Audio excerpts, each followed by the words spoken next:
And he came to me and goes, I can't be a prayer partner next year, Lee. I'm exhausted. I'm sorry. Totally understand, Wendell. You did a great job. You had those 2 boys. You took them out to the farm to work cattle once a month on Saturdays. They loved spending time with you. I thanked him for his time of service, and I walked away smiling because I knew something Wendell didn't know. Although he had resigned from being a prayer partner, you can't undo a relationship. Guess what he still did once a month? Took boys out to work cattle. He was no longer officially their prayer partner, but he could not undo the relationship he built. He'd see those boys and go, do y'all want to come out next Saturday with me? A relationship formed, and he has mentored those boys through their parents' divorce, 1 remarriage, 3 surgeries between grandparents and parents. Wendell has been there to hold those boys' hands and be an even keel in their lives. Mary and Wendell were heroes to me because I watched them grow. As adults, I watched them continue to grow in their faith and their willingness to share it beyond their comfort zone, to let young people into their lives and to reach out to them. Relationships. Relationships are the key. Paul remembers Lois and Eunice and Timothy.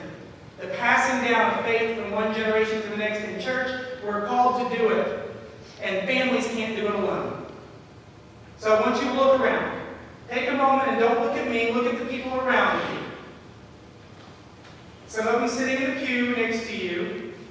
It's always uncomfortable, someone's looking at me, I know.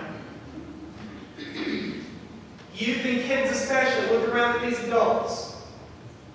They've been through things you haven't. And you have questions that they've not thought of. You need each other. If I put 8 80-year-olds and 8 18-year-olds each in a room alone and ask them to discuss war and God's presence in that, can you imagine what answer each of those generations will come up with? If I put them together and ask them to discuss God's vision of peace in the midst of war, can you imagine the conversation that unfolds? Can you imagine the questions and the stories that get shared? Can you imagine a post-9/11 generation and a World War II generation and everything in between discussing what that means to us as a people of faith? And now we're growing. It is about relationships. We are called to forge them, to form them, and allow them to form us. And to hold the faith that is within that holy moment as a precious heirloom.